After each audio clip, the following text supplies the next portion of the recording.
Okay, so we're going to talk about the printed object here. You guys can pick whatever you'd like to make your printed objects, well, to an extent. So you do have to have an object that we're going to scan it in first. We're going to use 123D Catch.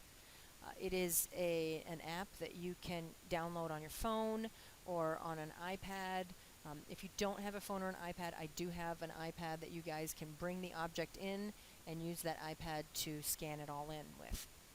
You do need to make an account because they will email you all the information, and you will have your own account on the website, and that's where you will be able to download all the models that you create. Okay, so basically it's you take a bunch of pictures of whatever object it is you're going to scan in. Make sure that the object is on something with a pattern. So as you can see here, the picture, there's a patterned tablecloth. It helps the camera, because it has different points of reference. It will make it a little easier for you to be able to, well, for the camera and whatnot, to be able to understand the object. So you do want some sort of pattern. Usually I'd say, keep it nice and clean, but using the app, it'll tell you what to do. You go around, you take pictures all the way around the object. You can do a larger object, but make sure that each picture you have it, you're well centered. You don't have a lot of extra space around the outside of it, and that it's not blurry. That you take really nice pictures. Make sure it's good lighting, and make sure your object doesn't have anything reflective. The reflective or the shiny really messes up the whole process. It kind of gets in the way of the pictures and kind of gets in the way of what kind of object it is. All right. So make sure you pick cool object. You can make something out of clay if you want. Now with these, if the pictures don't work out, you can actually go back and edit the pictures. So if you take all the pictures and you go back and you see one's blurry, you can actually click on the picture and you can either delete it or and hit retake, and see down here it says retake on the bottom left. You can click on that, and what's really nice is that when you go to retake the picture, it's going to actually leave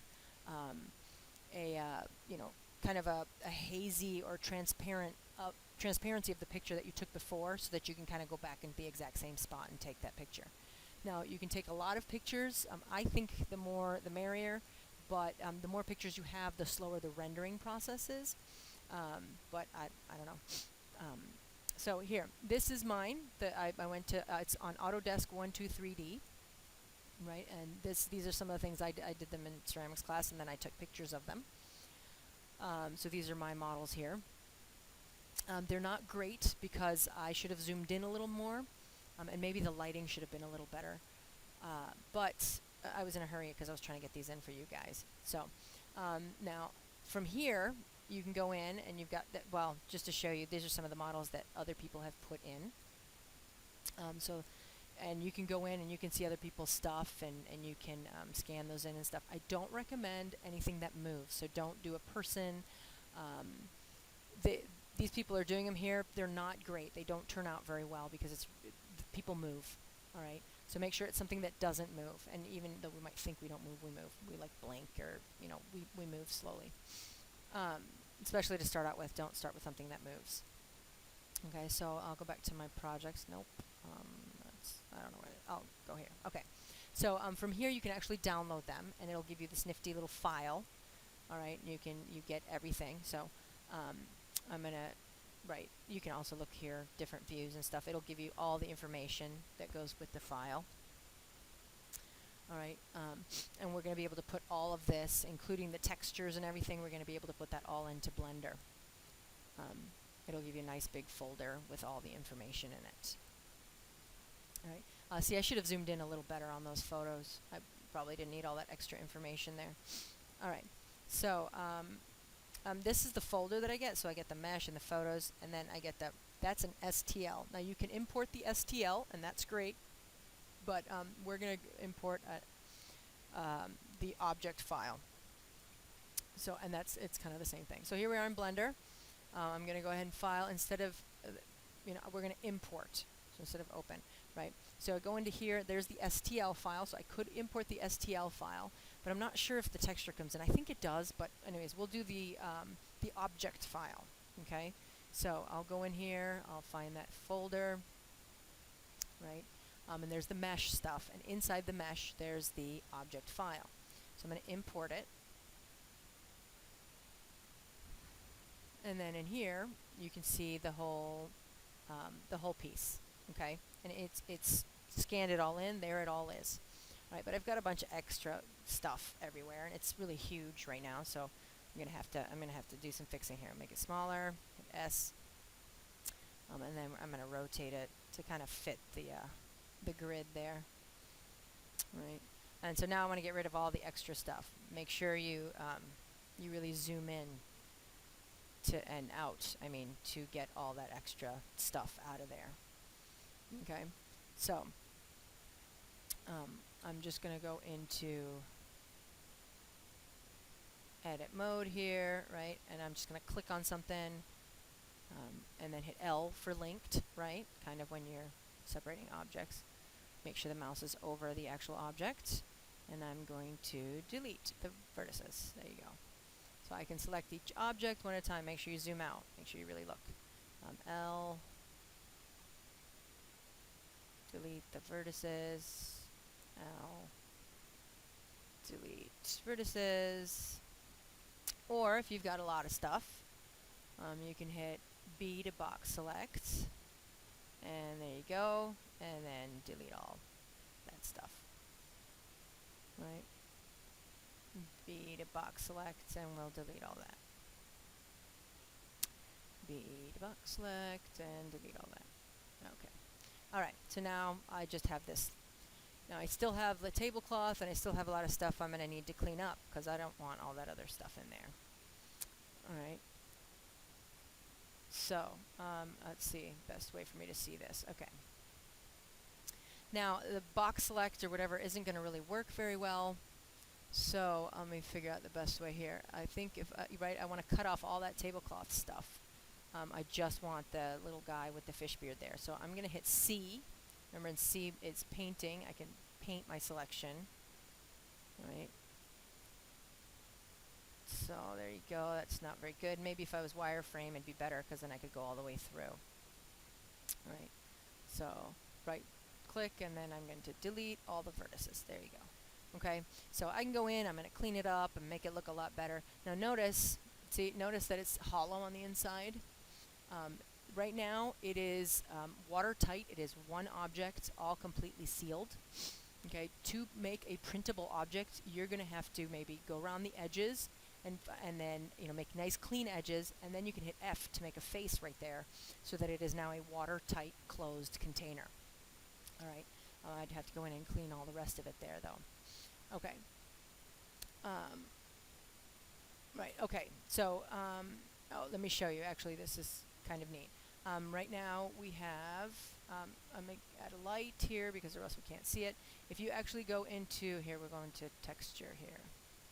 You can see the photo, it actually kept the texture in there, which is kind of nice. So if you go into, oh shoot, that's the number menu. I didn't mean to be the number menu. I meant to make a new window. Let's get rid of the number menu. Hit N. Okay. So from here, if you remember when we did the UV unwrapping, so UV, we don't have to make a new one or anything. It's already in there. So we click on that, and then we click on this, and that's the actual, the pieces of it all unwrapped already there for you. Okay, so I think if I had taken a better picture with better lighting, I wouldn't have all that those kind of strange shadows there. But anyways, so we can, I think that's with the object there. That's where we get all the textures and stuff.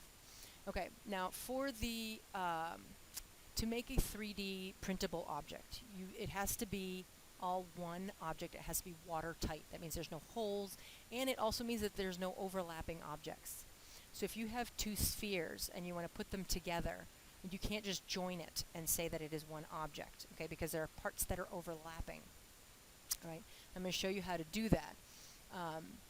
right? So here, I'll duplicate this one just to put it there. Okay, so now I've got two circles. Now if I join this together, I'm still going to have the inside part, the two spheres that are overlapping inside, and that doesn't work when you want to 3D print something. It has to be hollow, completely one, like one shape, so to say.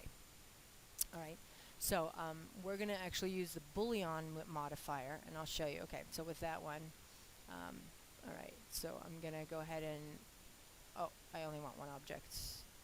Oh, and you know what, it's going slow. That's why, because I'm in texture mode. Okay, so I'm going to give it a modifier, and I'm going to go down to Boolean. Actually, I only need one object selected. I don't know why I had them both. Okay, it depends on how, oh, wait a minute. I've got to make it so that it, what object is it intersecting with? So it's the other sphere. How is it intersecting? Is it intersecting?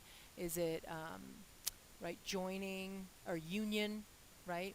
So now with union, I go to wireframe, I can see, and then this is the difference. So I can actually subtract one object from another. So I want union, and sometimes that gets a little wonky, by the way. And I'm going to hit apply. Go back out of wireframe. Here we go. So that's my union shape, and that's the extra shape that was there before, and I'm going to delete it. Okay. So now if you go into wireframe, and you can really look at it, see there is no shape inside anymore. It is all one solid shape, watertight, and it doesn't, you know, it doesn't overlap in any way or fold in any way. Okay, so that's what's nice about Boolean. All right, now the other thing is it does have to be watertight, but it also has to have some sort of thickness, because depending on the material, right? This is like way paper thin and impossible to print. So you do have to give it some sort of thickness. Oh, wait a minute. No, that's not what I meant. Okay, so now I'm going to hit the N for number menu, which is really wide now. Okay, and we're going to try to figure out the units, because when you're printing stuff in Blender, it gets a little quirky with the size and stuff. So, you know, we're not quite sure how big that object actually is. Oh, it's not in the number. It's in, is it in this one? Oh, there it is. Okay. So, right there, you'll see the units. And right now, that's metric if you want to do centimeters, and imperial for inches, okay, which is what most people want anyways. So now all the units and everything are going to be in inches, okay? So that's the size and the dimensions. All right, it says like 6 to 8 feet and stuff, but I don't know how accurate that really is for Blender. Blender is a little funny with that. Okay, so now though, I've got this object. I need to give it some sort of thickness. All right. And for that, I'm going to give it, and sometimes this gets a little funny, like I said, because Blender, the units are a little funny. So I'm going to give it a modifier, add new, well, oops, and it's going to be solidify. So the solidify modifier, and here, let me scroll in and I'll show you. Notice that it's like doubled. So basically, I've given it a bit of thickness. Okay, that's doubled right there. I can apply it, or I can actually play around with how thick or how thin. There you go. I can go like this, click and drag it, and see it, and that made it thicker. Okay, so depending on what you want to do, you do want to give it some thickness. So first of all, it's not solid, or that it's too thin, right? So that's like inside out. The inside is bigger than the outside, so there you go. That's correct right there. Okay. So now from here, you guys are going to go in, and it has thickness, all right? And then you'd have to, you know, you'd have to go in and you have to apply it, and you can say, yes, okay, that's how thick I want it. Sometimes you got to adjust it a little bit. Just to show you, I'll go in here and go into edit mode, deselect everything, and hit C. I'm just going to show you what it looks like. Wireframe, make sure, there you go. All right, and I'm just going to hit delete the vertices just to show you kind of what it looks like. Solidify, see? So now we've got that thickness there. That's the inside and then the outside. Okay, and you can make that thicker and thinner depending on what material you want to make it out of. Okay, and that's what I would probably do with the little fish beard guy if I wanted to do that. Now I could even add maybe a little Taurus or something on the top and make him a little keychain, but I'd have to Boolean the whole thing, and I'd have to make sure that it is the same, like hollowed out. All right. All right. So, okay, once you have the whole project and you've solidified it and you think it's all good to go, right, you're going to go into export and you're going to hit STL because that's what most other softwares will take. All right. So if you export it as an STL, make sure you also have a Blender file. The STL, and then when you go into Shapeways, this is great because it'll print it out for you. You can upload your pieces here, your project, and it actually has a great software that then will tell you if there are holes or if there's any problem with your mesh. Sometimes it's too skinny in a certain spot or whatever. So here's, I don't know if I can get to my models. I thought I signed in, but maybe here.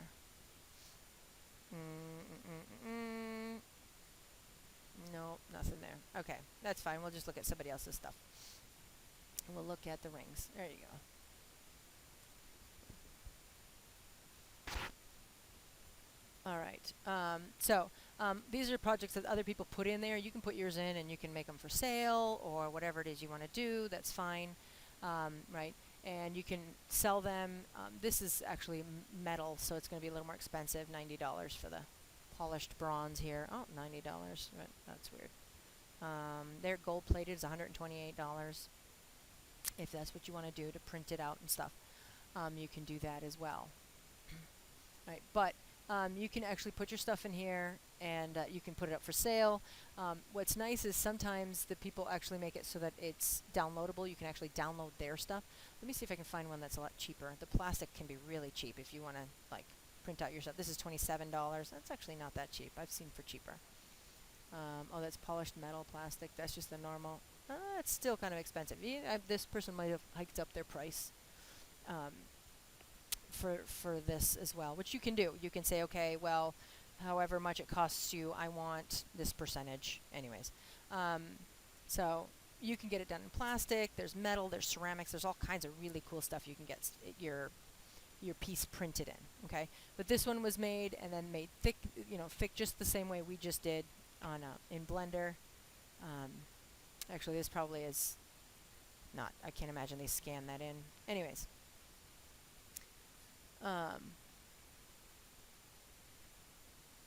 Maybe this one's going to be cheaper. 26. That's not that cheap. I've seen for cheaper. That's kind of blah. All right. So basically, once you have your project all done, I do want you to take pictures of it. And then I want you to, and you don't have to put them into Shapeways for the grade. Okay, for me, you can just hand it in, give me 2 pictures, and then I want a print screen.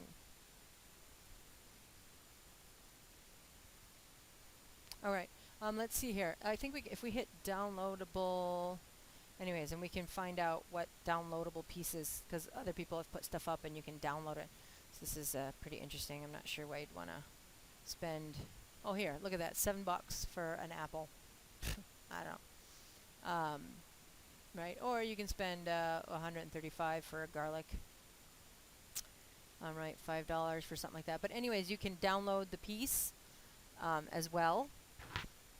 Here's a donut for $136 if you want. But you can also go in and you can download it. Like some of them will allow you to download it for free. There used to be a download button right down here. Maybe that's it. Or maybe that's the link. Oh, about this product. Maybe that's how you can download it. Usually it'll give you the STL, and then the STL you can then go in and download or import the STL into Blender. Right, just like we did with the other one. So there's a lot of pretty cool stuff in there. You can get iPhone cases or whatever, play around with stuff.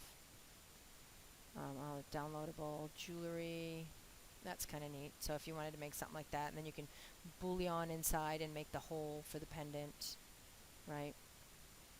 And sometimes it's nice because you can get the size right. So sometimes you can upload it and then just have the right size, and then you can change it from there. Right now, actually, I do want to make sure that you guys save it as 2 JPEGs, for the assignment. I want 2 JPEGs, and then I want you to give me a print screen. So where it says print screen on your keyboard, of whatever's on the screen. Now make sure you can kind of see it really well. This really shows that you know how to make things, right? To show the behind the scenes, it really kind of gives it a good for your portfolio. Makes it look really good as to look at what I did, look at how I made it. Sometimes you have to have it selected to make a better picture. You might be able to see the lines and shapes and faces and vertices a little better this way, so you can do it that way too. So make sure that you have the print screen picture, maybe this way, I don't know if that's going to be better, along with the 2 JPEG pictures that you take, with the camera like we've done in the past, right, of 2 different angles. Okay, so the more pictures you have, the better, of your workspace, of how you made it and how you created it, showing everything.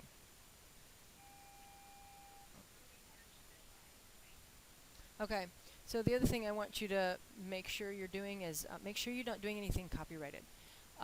Right, if it's your dog or person or whatever, if God made it, so like the deer, that's okay.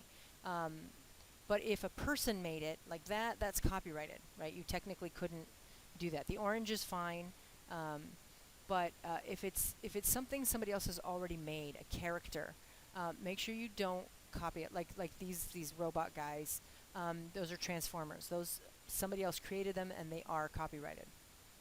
Right? You technically shouldn't be able to make them and do that.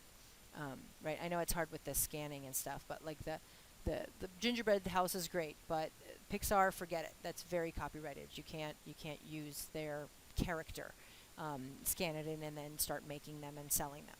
All right. So for this project, I don't want you to do something like this. I want you to use something that is less copyrighted, something that, I mean, you can use parts of it or whatever, but I do want you to use something that's a little more original, all right, as your object that you're going to scan in. So make sure you're not copywriting.